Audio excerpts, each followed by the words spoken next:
वैसे तो हमारा परिवार में हर बार कुछ न कुछ, दिनेश कपूर जी बड़े भाई हैं मेरे, वो कुछ नवाचार या नया करते रहते हैं, हर बार नया टॉपिक लेकर आते हैं, तो इससे नवाचार बना रहते हैं। कहते हैं जीवन में हमारे नवाचार, कुछ नया करने का, कुछ हटके करने का हमेशा बड़ा महत्व होता है। अगर एक चीज़ को हम देखते रहते हैं तो उब जाते हैं। अगर घर में भी आपने थोड़ा बहुत बदलाव किया तो आपको नयापन लगता है। कुछ नहीं करना होता है, गमला उठा के उधर से उधर रख दिया, दूसरा उसकी जगह बदल दिया। दरअसल हम इस बात पर जब आकलन करते हैं, अब जो हम हमारा नया पाठ्यक्रम आया है, इस बार 9वीं क्लास का पाठ्यक्रम आ गया और आप सबको जानकर खुशी होगी। जब ये पाठ्यक्रम बन रहा था तो उसमें बहुत सारे मेरे सुझाव भी भारत सरकार ने अब 2 किताबें थे, मैंने कहा 2 पढ़ाने का मतलब नहीं होता, एक किताब होनी चाहिए जिसके अंदर सब कुछ हो और बच्चे का सर्वांगीण विकास हो सके। टीचर बोलता रहता है, बच्चा सुनता रहता है, बच्चे को तो अपनी बात कहने का अवसर ही नहीं मिलता।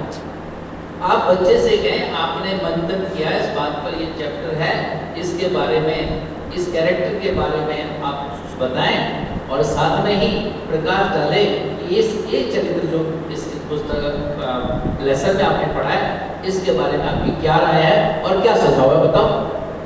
बच्चा सोचने को मजबूर होगा।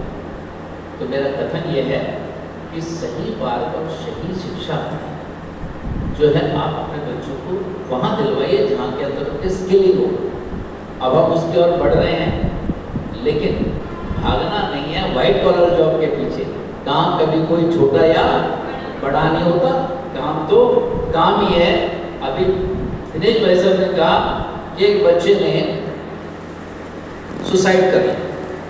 ये बात सत्य है, मैंने भी पढ़ा है, लेकिन हमारे यहाँ नीट मेडिकल की आज परीक्षा है, आपको बता दूं, आज नीट की परीक्षा है। 12 के 11 के करीब सेंट्रल गवर्नमेंट स्कूल्स बने हैं रेवाड़ी में। 24 लाख के करीब बच्चे बैठते हैं, 1,18,000 सीटें हैं, यानी 5% से भी कम बच्चे, 4.87% बच्चे इसमें मेडिकल कॉलेज में दाखिला ले पाएंगे। वो 95% जो रह गए उनके लिए प्लान बी या प्लान सी क्या है हमारा। तो हम बच्चों को क्या है छोड़ देते हैं, उनका मार्गदर्शन नहीं करते। अगर सही मार्गदर्शन विशेष बच्चे को मिलेगा, उसका साइकोमेट्रिक टेस्ट होगा, उसका लाइफ में प्लान ए है, तो अगर वो सफल नहीं हुआ तो प्लान बी और प्लान सी भी मौजूद होना चाहिए। जिस दिन हमने ये कर लिया, हर बच्चा बहुत खुशी से शिक्षा अर्जित करेगा और जीवन में सफलता भी अर्जित करेगा। बहुत कुछ कहने को है, लेकिन समय की मर्यादा भी है। और एक बात भी मैं जानता हूँ, शिक्षा कोई ऐसा विषय नहीं है कि 5, 10, 15 मिनट में समेटा जा सके। ये चर्चा का विषय है और आजकल 1 या 2 बच्चे ही सबके हैं।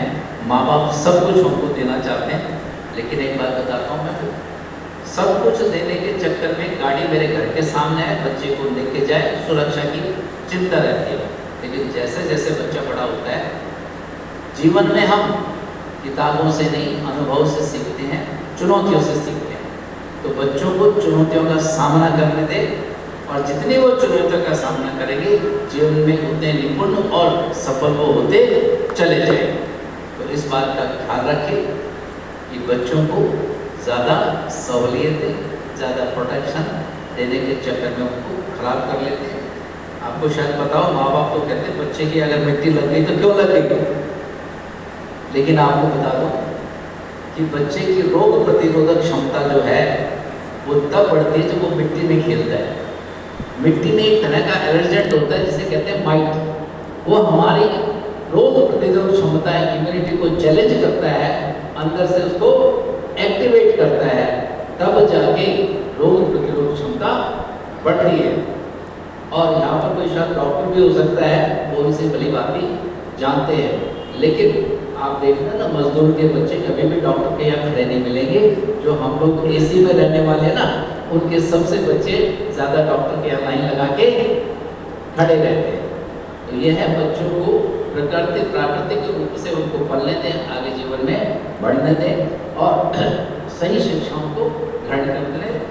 मुझे बुलाने के लिए दिनेश भाई साहब का अपने परिवार में बहुत बहुत धन्यवाद। जय हिंद, जय भारत।